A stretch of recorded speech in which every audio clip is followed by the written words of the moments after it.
A Smile's Journey. My friend's father is a dentist. He has an office near my house. I went to see him on Thursday.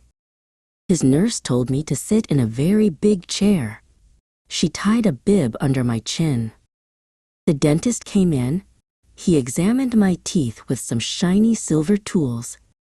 He looked at my front teeth and my back teeth. He told me that the back teeth were called molars.